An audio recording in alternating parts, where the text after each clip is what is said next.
Bienvenidos de nuevo al estudio del Nuevo Testamento.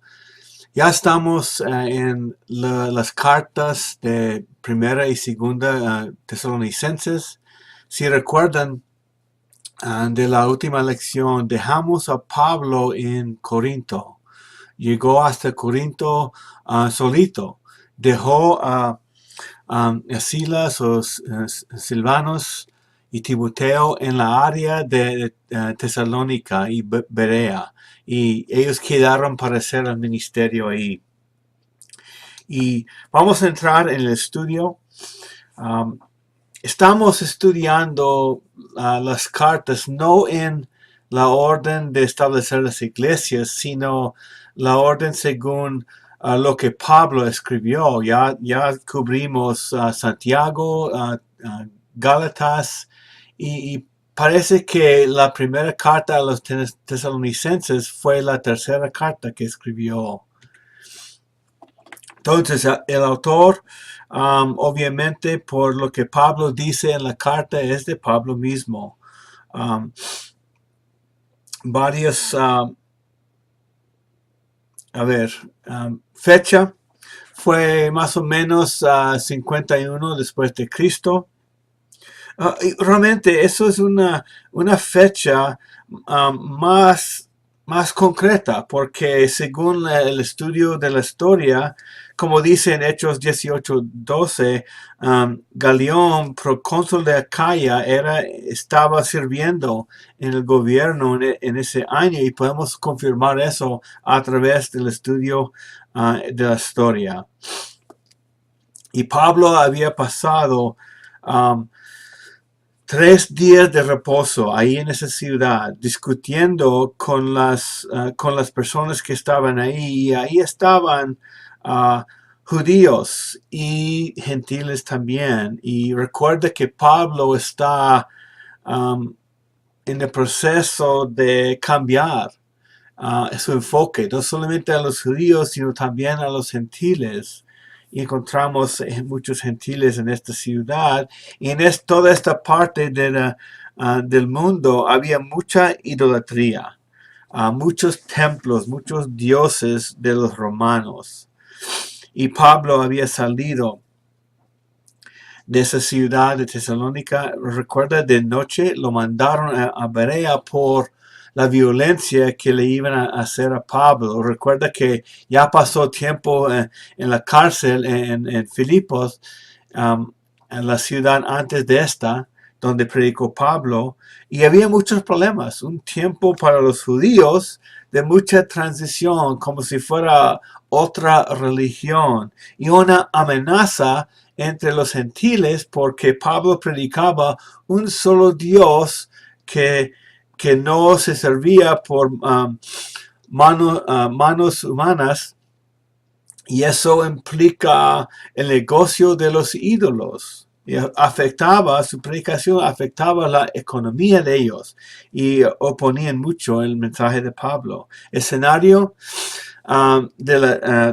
de la carta, las circunstancias en esa iglesia nueva.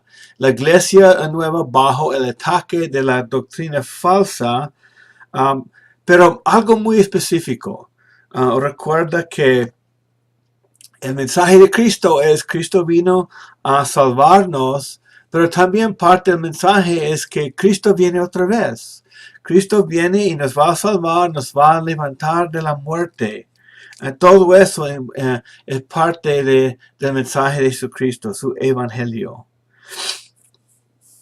Entonces, una iglesia nueva y la gente inmadura en Cristo, pero creciendo. La carta es una carta muy positiva. Los creyentes de Tesalónica estaban andando con el Señor, entendieron el mensaje y estaban comenzando un buen testimonio. Estas dos cartas, la primera y segunda a los tesalonicenses, son cartas de ánimo, advertencia, claro que sí, pero no por no querer seguir al Señor. Necesitaban seguir creciendo. tema de las dos cartas. Un gran tema es la venida del Señor. ¿Qué implica la segunda venida? Y toca el tema de cuándo, o realmente que todavía no, pero mientras, ¿qué hacemos?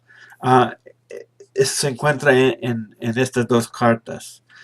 Esperamos su venida, pero mientras esperamos, ¿qué hacemos? ¿Cuál es nuestra dedicación mientras todavía estamos vivos en la carne en esta tierra? Y Pablo dice, Pablo, Silvano y Timoteo, tres hermanos ministrando en esa área, y todos tres pasaron por la ciudad de Tesalónica.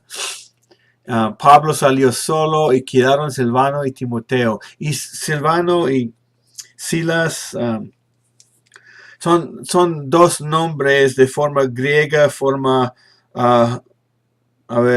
griega y romano. Dos formas del mismo nombre. A la iglesia de Tesalonicenses, en Dios Padre y el Señor Jesucristo, gracias a ustedes y paz. Los tres estaban haciendo el ministerio, y claro que Pablo era el predicador principal, el más maduro en el Señor, y los dos estaban en el viaje, este segundo viaje misionero, aprendiendo de Pablo y haciendo el ministerio. Aquí expresa la actitud de Pablo para estos hermanos en Cristo en capítulo 3 de la primera carta. Pero ahora Timoteo ha regresado de ustedes a nosotros. Recuerda que Pablo salió de noche a Berea, y después salió de Berea, fue a Atenas y después a Corinto, y de Corinto está escribiendo esta carta. Pero Timoteo quedó más tiempo entre ellos. Pablo inició el ministerio y Timoteo siguió, dándoles más explicación, fortaleciendo su fe en Cristo. Pero Timoteo regresó a donde estaba Pablo, o sea, a Corinto. Y dice, nos ha traído buenas noticias de su fe y amor, y de que siempre tienen buen recuerdo de nosotros, anhelando vernos, como también nosotros a ustedes. Y sigue en 3. Por eso, hermanos, en toda nuestra necesidad y aflicción fuimos consolados respecto a ustedes por medio de su fe. Porque ahora sí que vimos si ustedes están firmes y en el Señor. O sea, ánimo. Él estaba afirmando que estaban andando bien.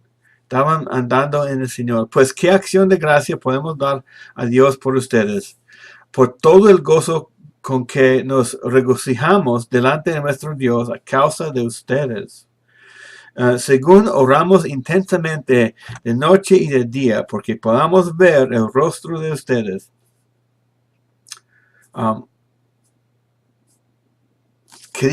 Pablo quería verlos de nuevo. Tenía un amor para ellos.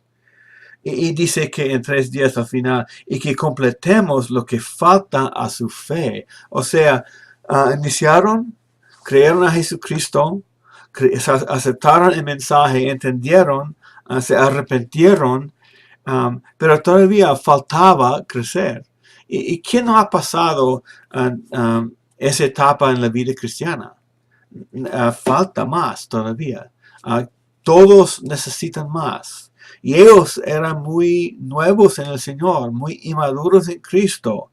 Y él quería regresar, expresaba aquí el deseo de completar lo que falta de su fe. Y está escribiendo estas cartas para hacer eso mismo, porque había una preocupación entre ellos. En capítulo 1, sigue adelante, y dice, siempre damos gracias a Dios por todos ustedes, mencionándolos en nuestras oraciones. Algo muy positivo, lo que se encuentra en esta carta. Y después Pablo sigue defendiendo su ministerio en versículo 5. Dice, nuestro evangelio no vino a ustedes solamente en palabras, sino también en poder y en el Espíritu Santo y con plena convicción, como saben qué clase de personas demostramos ser entre ustedes por el amor que les tenemos. ¿Por qué Pablo tenía que hacer eso? Hay que recordar qué es lo que estaba pasando cuando Pablo y Timoteo ¿cómo se llama? Silvano pasaron por esa ciudad. Había mucha dificultad, mucha persecución. Pablo tenía que huir de noche por la amenaza de su vida. Y después venían otros, especialmente judíos, y puede haber sido gentiles también, pero con otro tema en su oposición. Pero los judíos estaban siguiendo a Pablo en muchas partes, cambiando, negando su mensaje, que Cristo no era el Mesías o que faltaba mucho de lo que Pablo predicaba. Agregaban o quitaban o trataron de cambiar y oponer el mensaje de Pablo y oponer a su persona también, diciendo que él no es un predicador verdadero, no tiene el mensaje correcto. Y la gente todavía, hoy en día, hacen eso. Dice que Pablo se equivocó en esta área de la enseñanza sobre Dios. Yo lo he escuchado personalmente. ¿A quién vamos a creer? ¿El que está dedicado a la predicación de la palabra de Jesús o sus propias filosofías? Cuando alguien dice que Pablo se equivocó, ahora necesito tomar una decisión. Voy a seguir a lo que Pablo escribió, el que vio al Señor y el más dedicado al servicio a Jesucristo, o la persona que dice que Pablo se equivocó. ¿Cuál voy a creer? Creo que voy con el apóstol más dedicado, más servicio, que él mismo vio al Señor, recibió mensaje de Jesucristo mismo en su ministerio. Estaba aprobado por los otros apóstoles de Jerusalén. Pedro lo hace bien claro en sus cartas. Entonces Pablo tenía que defender su ministerio, porque había gente tratando de acusarlo, diciendo, cambiando, enfocándose solamente en el pacto antiguo, cuando Jesús había traído un pacto nuevo para los creyentes. Y habla del fruto de su ministerio. Y en esta carta, el fruto del ministerio de Pablo son ellos mismos que estaban leyendo la carta. Y dice que llega en versículo 6, en capítulo 1. Dice, llegaron a ser imitadores de nosotros y del Señor. No imitamos a nadie que no está imitando a Jesucristo mismo. Y nosotros necesitamos aprender cómo se ve. Pero ellos imitaron. Ellos demostraron el estilo de vida, el amor de Jesucristo mismo. Recibieron la palabra en medio de tribulación. También versículo 6. Y cambiaron de los ídolos al Dios vivo. Entonces, Pablo huyó por la persecución, pero la persecución siguió en esa ciudad. Ellos tenían que aguantar. Estaban a veces preocupados, creyentes, hermanos en la fe, pero faltaba la fortaleza en su fe. Y estaban preocupados. Y había gente que venía predicando otras cosas o cambiando aún un poquito el mensaje que Pablo predicó. Pero de verdad recibieron el mensaje de Cristo, creyeron, eran creyentes, hijos de Dios, pero faltaba todavía en su crecimiento.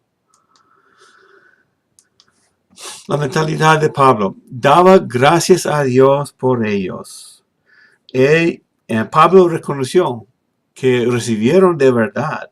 Sus vidas cambiaron, estaban comenzando a cambiar los hábitos, su manera de hablar, su manera de actuar. Um, oró por ellos. Mantenía a ellos en sus peticiones de oración, su fuerza, su fidelidad. Daba gracias a Dios por su testimonio. Los consideraba hermanos eternos. Coincide con lo que Pablo escribió en la segunda carta a los Corintios, en capítulo 5. Pablo dice, voy a leer solamente 2 Corintios 5:16. Dice, de manera que nosotros de ahora en adelante ya no conocemos a nadie según la carne. Y así escribe Pablo a estos hermanos. No los escribe como que fueron en la carne todavía, o sea, no salvos. Escribió a ellos, aún en su inmadurez, aún en su preocupación, los escribió como hermanos eternos en Cristo. Sigue en 5:16 de 2 Corintios. Aunque hemos conocido a Cristo según la carne, sin embargo, ahora ya no lo conocemos así. Y 5:17 sigue diciendo que somos criaturas nuevas. Todo va cambiando, todo se está haciendo a nuevo. Así los trataba. Un buen ejemplo para nosotros. Tratamos a los hermanos en nuestra iglesia como la misma criatura que somos nosotros. Así hablaba Pablo con ellos. Aún en su inmadurez, aún que estaban iniciando pero creciendo. Un ejemplo, Pablo dice en 1:6 de primera a los tesalonicenses, llegaron a ser imitadores de nosotros. Tenían un ejemplo en Pablo, un ejemplo que seguir, imitar, y después ellos se convirtieron, su fe se convirtieron en un ejemplo para otras iglesias. De verdad, eran creyentes, amaban al Señor. Un ejemplo para nosotros. Nosotros no debemos predicar a los demás si no somos ese ejemplo que ellos pueden seguir. Nuestras acciones deben seguir las palabras y viceversa. El mensaje junto con el ejemplo. La verdad junto con el amor. En capítulo 2, Pablo sigue diciendo, porque ustedes mismos saben, hermanos, que nuestra visita a ustedes no fue en vano, sino que después de haber sufrido y sido maltratados en Filipos, como saben, tuvimos el valor, confiados en nuestro Dios, de hablarles el Evangelio de Dios en medio de mucha oposición. Ahí encontramos muy buen ejemplo de Pablo para ellos, porque ellos también en Tesalónica estaban sufriendo oposición. Los gentiles y los judíos en la sinagoga no querían escuchar de este Jesús, el único Dios verdadero, y este Jesús, el Mesías de los gentiles. Ellos sufrieron también, como Pablo había sufrido. Tampoco buscamos gloria de los hombres, ni de ustedes, ni de otros. O sea, el ministerio fue verdaderamente ante Dios, mandado por Dios, y el mensaje puro de Jesucristo, manteniendo el enfoque de Jesús, no en ellos mismos. No eran los predicadores en la plataforma llamando la atención a sí mismo. Aunque como apóstoles de Cristo hubiéramos podido imponer nuestra autoridad, o sea, muchas personas tratan de imponer su propia autoridad y agregan a la palabra de Dios a poder mandar y manipular a la gente. Pablo no hizo eso. Más bien demostramos ser benignos entre ustedes. Tuvimos la autoridad, pero no aplicamos de manera humana nuestra autoridad. Más bien demostramos ser benignos entre ustedes, como una madre que cría con ternura a sus propios hijos. Eso es el tipo de ministro que debemos buscar, encontrar y imitar. No los hombres que demuestran autoridad de su propia boca, de plataforma o tras el púlpito. Ese estilo de ejemplo es lo que necesitamos. Ser, buscar y vivir con ese ejemplo en la iglesia local. Hoy en día es muy difícil encontrar ese tipo de ejemplo. Estoy de acuerdo con eso. Difícil, pero todavía posible. Pero evitamos las personas que andan en su propia autoridad, pensando que ellos mismos son los jefes. Y cuando encontramos un ministro, un predicador, un maestro que se porta como un jefe, debemos evitarlo. Porque eso no es el ejemplo de Jesús y no es el ejemplo de Pablo. 2.8. Teniendo así un gran afecto por ustedes, gran afecto, amor, preocupación por su bienestar. Nos hemos complacido en impartirles no solo el Evangelio de Dios, o sea, no solo la predicación, no solamente el mensaje, sino también nuestras propias vidas. Pues llegaron a ser muy amados para nosotros. O sea, Pablo está diciendo, vale la pena que nosotros pasemos por dificultades, por violencia, por persecución. Vale la pena, porque los amamos. El mensaje que predicamos es el mensaje más importante entre toda la planeta, entre toda la historia humana. Este mensaje es el más importante. No va a haber ninguna reacción en nuestra vida humana más importante que la reacción frente a este mensaje de Jesucristo. En el capítulo 3, Pablo sigue hablando del cuidado que tiene con ellos. Y expresa su deseo en a los Tesalonicenses 3:12, que el Señor los haga crecer y abundar en amor unos para con otros y para con todos, como también nosotros lo hacemos para con ustedes. O sea, un buen ejemplo, buen seguimiento en su manera de vivir. Fue su deseo. Y reconoce que es el Señor que nos hace crecer según su propia palabra, su propia voluntad. Y vamos a capítulo 4, exhortación para el ambiente actual. En el 4.1, instrucciones acerca de la manera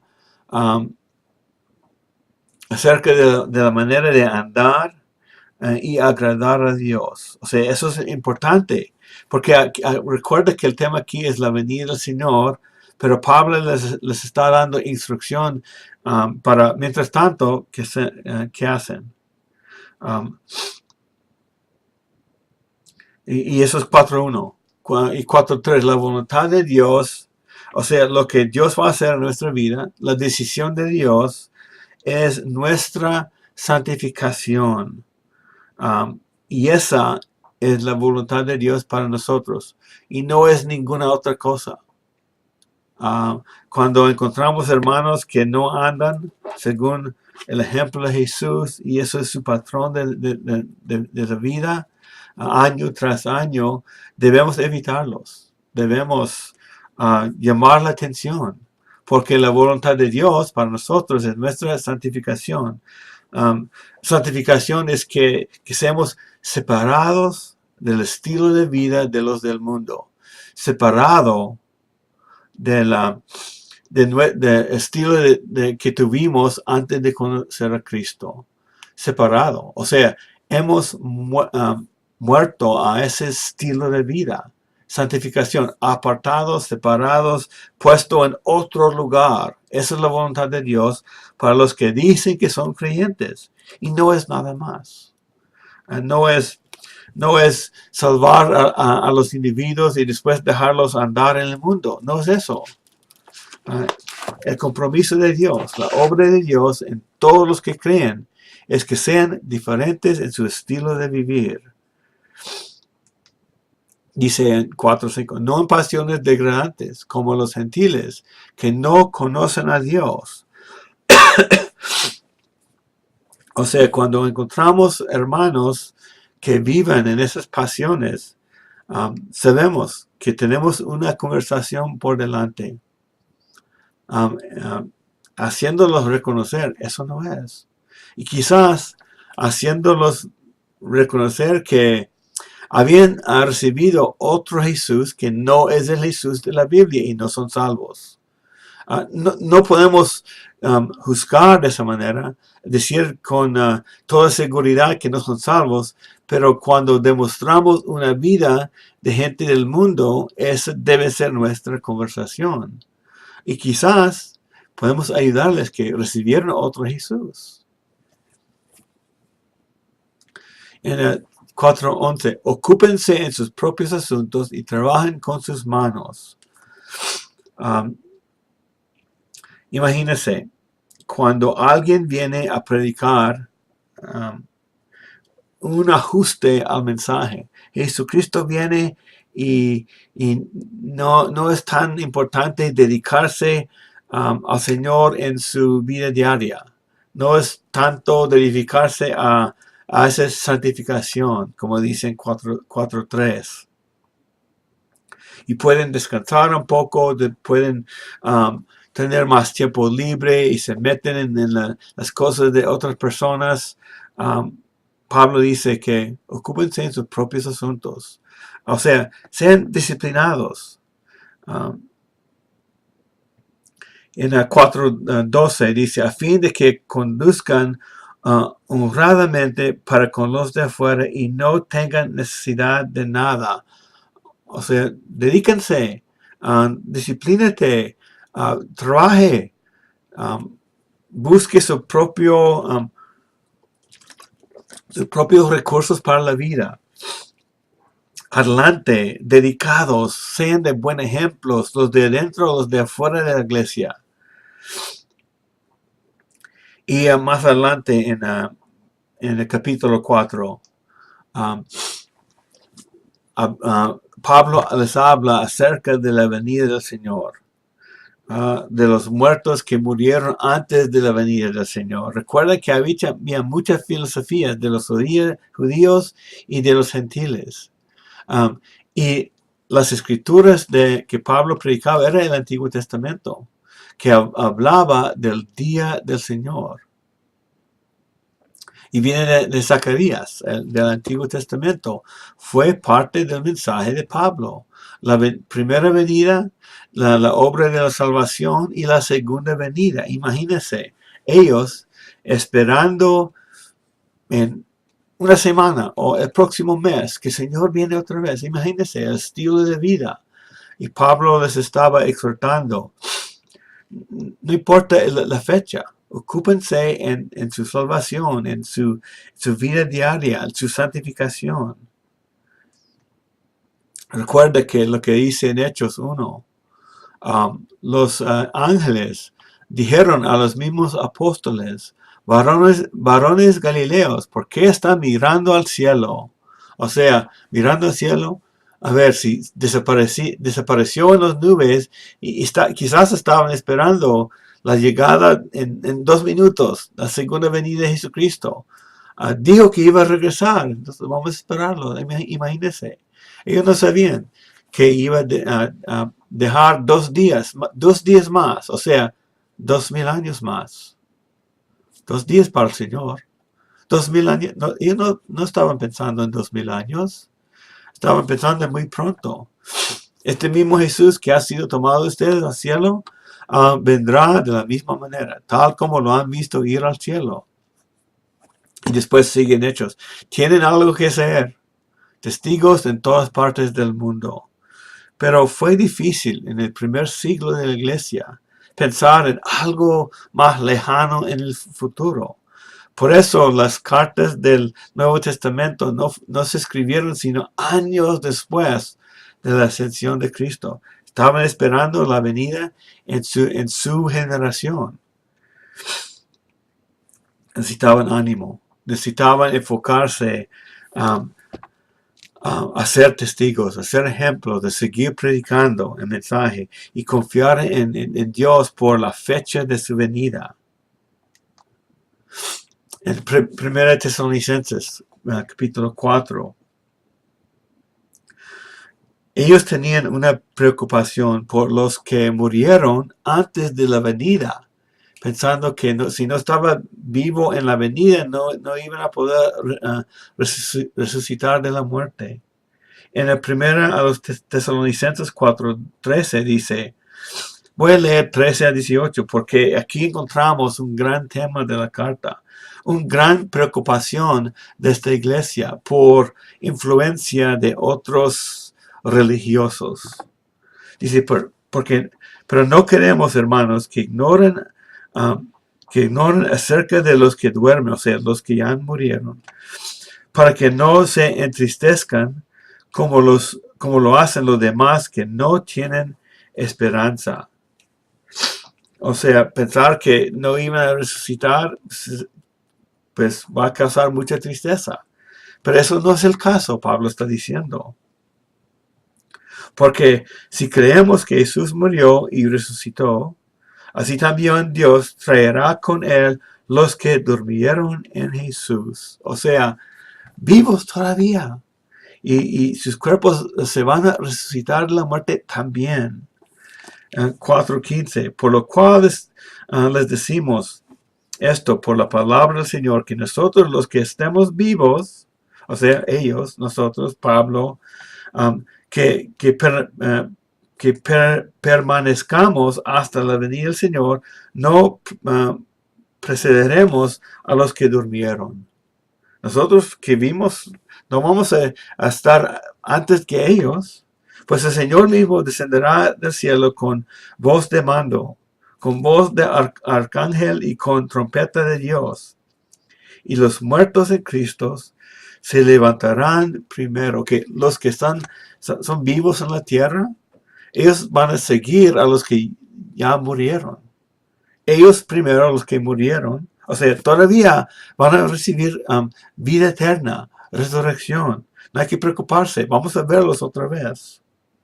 4:17. Entonces nosotros los que estemos vivos y que permanezcamos, seremos arrebatados juntamente con ellos en las nubes al encuentro del Señor en el aire. Así estaremos con el Señor siempre. Por tanto, confórtense unos a otros con estas palabras. Para ellos estas palabras fueron algo de confort, de consolación inmediato. Consolación. O sea, alguien infiltraba la iglesia, cambiando el mensaje, causando duda en sus mentes. Y Pablo dice que no se preocupen. El que muere en el cuerpo en esta tierra va a estar con todos en el cielo con el Señor y en la nueva tierra. Van a tener vida eterna. Se van a resucitar de la muerte. Ellos también, no se preocupen. No perdieron la venida del Señor. Eso fue la preocupación. Y aquí encontramos el tema de lo que llamamos un repaso de lo que acabo de leer. Los muertos se van a resucitar antes de los que viven y ellos van a estar arrebatados.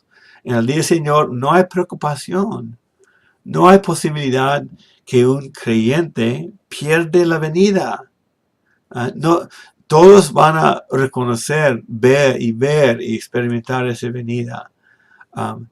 Vamos a ver los que han muerto. Por eso no tenemos tanta tristeza como los que no tienen la esperanza de Jesucristo.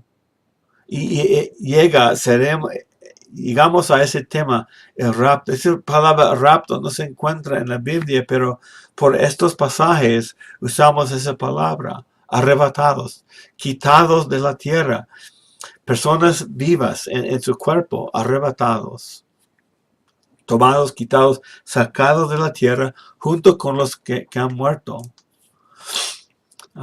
Ya mencioné, la palabra no se encuentra en la Biblia, así como la palabra Trinidad, pero encontramos versículos que nos impulsa a usar estas palabras. Exactamente cuándo va a suceder, no sabemos. Exactamente cómo van a ser las condiciones en la tierra en esos mismos momentos.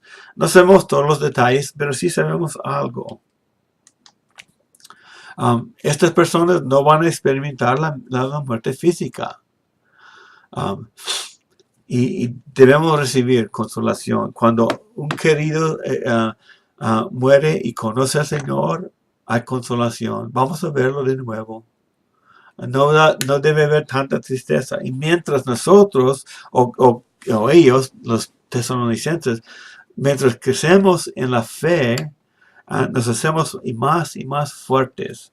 Menos y menos tristeza para los que mueren en el Señor.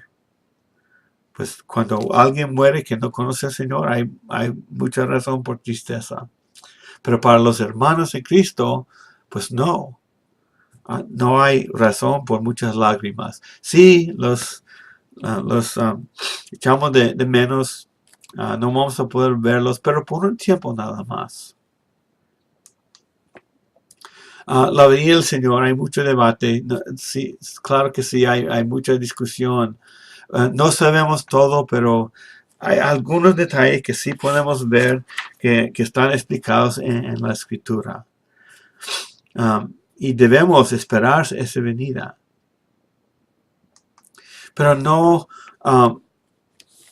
pendiente por su venida, pero no ponemos todo el enfoque de nuestra vida cristiana en eso.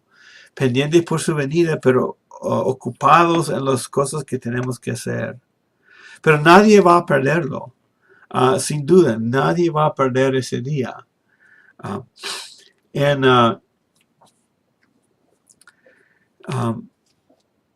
5:2 de primera a los Tesalonicenses, el día del Señor vendrá como un ladrón en la noche.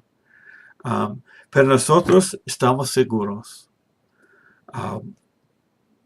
5:4, pero ustedes, hermanos, no están en tinieblas para que el día los sorprenda como ladrón. O sea, enfocado en el Señor, fiel en el estilo de vida de Jesucristo, no estamos en las tinieblas.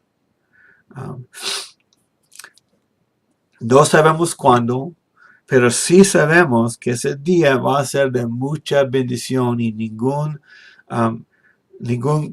creyente va a perder esa venida. Todos van a ver, van a conocer el momento cuando viene.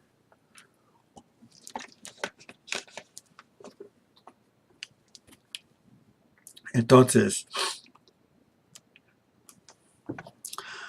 esto es lo que debemos agarrar de todo este ánimo de Pablo. Hebreos 11:1 dice, ahora bien, la fe es la certeza de lo que se espera, la convicción de lo que no se ve. No sabemos el día, no vemos a Jesucristo todavía, pero tenemos una certeza por la fe que tenemos. La certeza que vamos a recibir lo que el Señor ha prometido.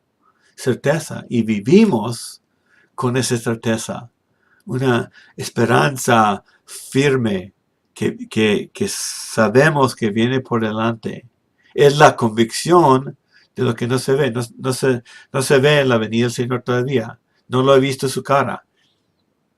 No lo he visto en la tierra todavía. Pero estoy convencido. Vivo según esa convicción. ¿Cuál otra certeza, cuál otra convicción hay en el mundo con las cuales podemos vivir diariamente? No hay ninguna otra razón fuera de la fe en Cristo para vivir con certeza y convicción. Ánimo, hermanos. Este es el ánimo que Pablo estaba comunicando a ellos. Llegamos a la segunda carta. el mismo sentido, el mismo amor para ellos, la misma convicción de su ejemplo y su fe. Dice, siempre tenemos que dar gracias a Dios por ustedes, porque ellos escucharon de su ejemplo. Hermanos, como es justo, porque su fe aumenta grandemente y el amor de cada uno de ustedes hacia los demás abunda más y más. Buen ejemplo. Otra carta de ánimo, otra carta positiva. Y Pablo fortalece y apoya su testimonio. Andan bien, hermanos, andan bien, siguen adelante. 7 y 8 de capítulo 1 de segunda a los tesalonicenses.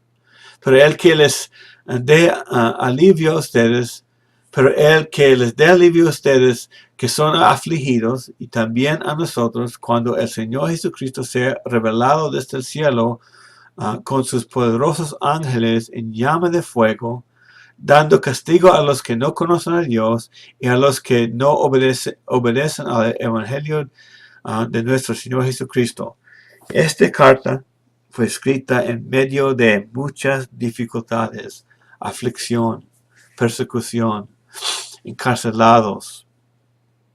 Y iba desde este año, iba a aumentar aún más, porque por el estudio de la historia había mucha persecución. Los romanos encarcelando y matando, torturando a los cristianos, los que mantenían el testimonio de Jesucristo. Ellos por algo de inmadurez estaban preocupados pensando que la ira del Señor había venido a la tierra y perdieron de nuevo la venida del Señor. Por la ira que estaban experimentando. No por la ira de Dios, sino por las dificultades de esos momentos. Ellos pensaron que era la ira del Señor en los últimos días, pero no era todavía.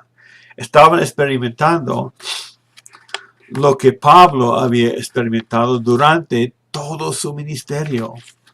No era todavía la venida del Señor, sino la persecución contra el mensaje, la batalla espiritual, los demonios batallando contra el mensaje verdadero de Jesucristo. Y si está en alguna nación de las Américas, quizás ha recibido persecución, pero en los Estados Unidos realmente no hemos todavía. Palabras nada más. Ellos experimentaron dificultades físicas, mucha persecución. Necesitaban ánimo. Necesitaban recordatorios de Pablo acerca de ese día. Porque ese día es un tema claro en el Antiguo Testamento. Ellos lo sabían. Dice capítulo 2, pero con respecto a la venida de nuestro Señor Jesucristo y a nuestra reunión con Él, les rogamos, hermanos, que no sean sacudidos fácilmente en su modo de pensar, ni se alarmen, ni por espíritu, ni por palabra, ni por carta, como si fuera de nosotros, en el sentido de que el día del Señor ha llegado. O sea, había gente predicando, escribiendo cartas, que no eran de los apóstoles, no eran siervos de Jesucristo. Tenían que enfrentar eso. Necesitaban recordatorios sobre el mensaje verdadero, sobre el contenido de las escrituras. Que no se alarmen, no sean sacudidos fácilmente. Y la manera de no ser sacudido es aumentar conocimiento de lo que Dios ha comunicado y la práctica de lo que el Señor ha comunicado. Ponerlo en práctica, o sea, obedecer al Señor, obedecer lo que Él ha comunicado. Es la única manera de no ser sacudido fácilmente. Y ese es un peligro hoy en día. cosas de moda, cosas nuevas, diferentes maneras de predicar y hacer el ministerio. Llamando atención a ciertas personas o ciertos grupos o ciertas estrategias del ministerio. Lo que nosotros tenemos, la misión de Jesús, es hacer lo mismo vez tras vez tras vez, y no necesitamos escuchar todos esos desvíos. Eso fue un problema para Pablo. Por eso escribió muchas cartas a varias iglesias. Dice que nadie los engañe de ninguna manera, porque no vendrá sin que primero venga la apostasía. Esa palabra apostasía es más bien rebelión contra el mensaje. Y sea revelado el hombre del pecado, el hijo de perdición. Este se opone y se exalta sobre todo lo que se llama Dios y es objeto de culto, de manera que se sienta en el templo de Dios, presentándose como si fuera Dios. Ahí sacamos nuestra doctrina según los últimos días. Pero hay que recordar, esta escritura fue escrita en medio de ciertas circunstancias, o sea, para animarlos a ellos, porque por la amenaza que venía de otras personas, por los desvíos en el mensaje que venían por otros religiosos. Claro que sí, Pablo estaba escribiendo sobre la venida del Señor, sobre los últimos días,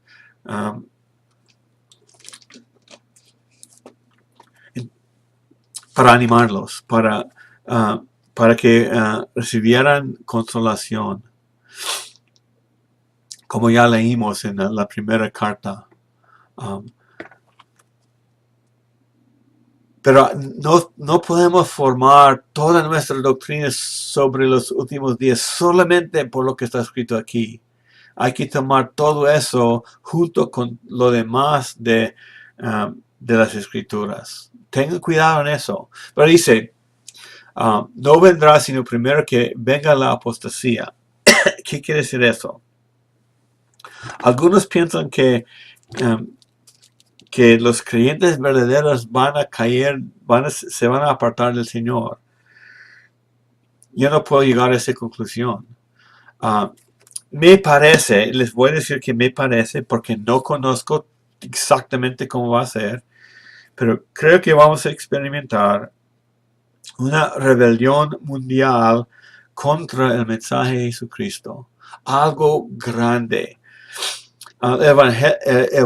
Hemos visto en la historia que el evangelio ha sido muy exitoso en muchas partes del mundo. Me parece que va a haber un día y parece que nos estamos acercando a eso mismo. Rebelión contra el mensaje, algo grande en el mundo, y se levanta este hombre de pecado y se exalta como si fuera Dios mismo. Creo que eso es lo que estamos esperando y buscando. No sabemos exactamente cuándo ni quién, pero Pablo está comunicando que esto tiene que suceder antes de la venida del Señor. Y no hemos visto a nadie en toda la historia que tiene estas características y las características de lo que encontramos en Daniel y Apocalipsis. Hay que tomarlo todo en cuenta mientras estamos formando nuestra doctrina de los últimos días. Dice, entonces será revelado ese impío, a quien el Señor matará con el espíritu de su boca. Ahí está su destino.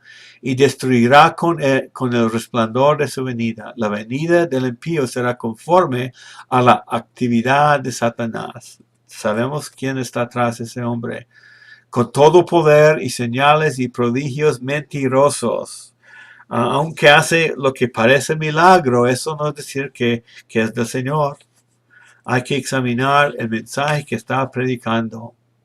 Y con todo engaño e iniquidad para los que se pierden, porque no recibieron el amor de la verdad para ser salvos. Puesto Dios les enviará un poder engañoso para que crean la mentira. Eso va a ser el movimiento mundial, el movimiento mayor en la tierra. Dice, así que, hermanos, estén firmes y conserven las doctrinas que les fueron enseñadas, ya de palabra, ya por carta nuestra. Ánimo, hermanos, las escrituras son confiables, se puede confiar sin duda. Mucha exhortación en las escrituras sobre lo que Dios ha comunicado. La vida del malentendidos. Va a haber gente que no imitan a Jesucristo ni el ejemplo de los apóstoles, que se parten de todos, que andan desordenadamente. Puede haber algunos que no están dedicados a su santificación, a crecer en su comportamiento según el estilo de vida de Jesucristo, que se parten de ellos. Ustedes saben cómo deben seguir nuestro ejemplo, porque no obramos de manera indisciplinada entre ustedes el ánimo que necesitaban mientras, antes de la venida del Señor, el estilo de vida, el ánimo para eso. Con dificultad y fatiga trabajábamos día y noche a fin de no ser carga a ninguno de ustedes. Sean responsables, dedíquense para proveer sus necesidades. Y dice Pablo a un principio, si no quieres trabajar, tampoco coma. Si quieres ser flojo y no trabajar y meterse en asuntos que no son suyos, que no coma. Hay que trabajar diligentemente en proveer las necesidades de uno, de su familia, y también trabajando en ser ese testimonio para los demás, creciendo en nuestra manera de comunicar el mensaje. De 3, 14 y 15. Si alguien no obedece nuestra enseñanza, o sea, la palabra de Dios es lo que estás explicando en esta carta, señalen a tal y no se asocian con él para que se avergüence. Hay advertencias para nosotros creyentes, entre los que dicen que son creyentes, pero no viven según lo que es un creyente, un imitador de Cristo. Sin embargo, no lo tengan por enemigo, sino moléstenlo como a un hermano. No nos metemos en proveer sus necesidades si no quiere trabajar. Si quiere involucrarse en negocios no aprobados por la santidad de Dios, pues no cooperamos con él, no nos metemos con él. Pero debemos amonestarlo. Debemos tener una conversación con esa persona. Lecciones de Tesalonicenses. No sabemos el día del Señor, no sabemos cuándo. Si alguien dice que saben cuándo, podemos hacer planes para ese día, porque eso no va a ser el día. No quedamos mirando, esperando sin trabajar. Quedamos esperando, anhelando ese día, pero que nos dediquemos a la obra que tenemos por delante, a ser discípulos. Los discípulos no son exentos de las pruebas. Va a haber dificultades. No es la ira del Señor sobre la tierra todavía, pero va a haber persecución, va a haber dificultades, va a haber escasez, va a haber cosas que nos va a tocar enfrentar. Eso fue el ejemplo de Jesús y el ejemplo de Pablo. O sea, la doctrina de la prosperidad de esta tierra no es algo verdadero, es una mentira. Va a haber pruebas, va a haber dificultades. En los últimos días, dice en 2 Pedro, por tiempo no voy a leer todos estos pasajes. En los últimos días vendrán burladores. Pues ya están. Y podemos decir que los últimos días son los últimos 2000 años. ¿Dónde está la promesa de su vida? Siempre ha seguido como está ahora. ¿Dónde va a estar? ¿Dónde va a venir, Señor? ¿Cuándo va a venir, Señor? Quizás no viene. Muchas dudas, burladores. Todo continúa como tal como estaba desde el principio. No debemos caer en esa trampa. El Señor es fiel. Siempre cumple sus promesas. Pero amados, no ignoren esto, que para el Señor un día es como 1000 años y 1000 años como un día. ¿Estamos conscientes de eso? 1000 años para el Señor, para nosotros 1000 años es mucho. Para el Señor no es. Tiene mucha paciencia para los que van a creer todavía. Según de Pedro 3:9. El Señor no se tarda en cumplir sus promesas, según algunos entienden la tardanza, sino que es paciente para con ustedes, para con nosotros, no queriendo que nadie perezca, sino que todos vengan al arrepentimiento. En eso nos preocupamos, nos ocupamos para los que van a venir al arrepentimiento. Pedro dice también, amados, no se sorprendan del fuego de prueba que en medio de ustedes ha venido para probarlos. Eso es para nuestro beneficio. Sí va a haber pruebas, como si alguna cosa extraña les estuviera aconteciendo. Va a haber pruebas, sin duda. Eso es el estilo de vida que encontramos en los más fieles a Cristo. Jesucristo mismo, Pablo, los otros apóstoles, otros siervos de Dios, sufrieron por andar de manera muy fiel al Señor. Antes bien, en la medida en que compartan los padecimientos de Cristo, eso es de Cristo, regocíjense para que también en la revelación de su gloria se regocijan con gran alegría en medio de esas dificultades. Confórtense unos a otros con estas palabras como un resumen de las dos cartas. Confórtense. Viene el Señor, Él es fiel, va a cumplir. La gracia de nuestro Señor Jesucristo sea con todos ustedes, o sea, sea con nosotros también.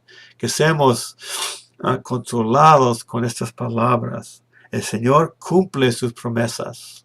Ahí terminamos el estudio de la primera y segunda carta de Tesalonicenses. Hermanos, que sean consolados. Ánimo. El Señor cumple sus promesas. No hay ninguna razón por duda ni miedo. Hermanos, que disfruten el tiempo en la plática en su grupo y las preguntas que tienen y tengan la libertad de expresar lo que entendieron de este estudio. Que Dios los bendiga.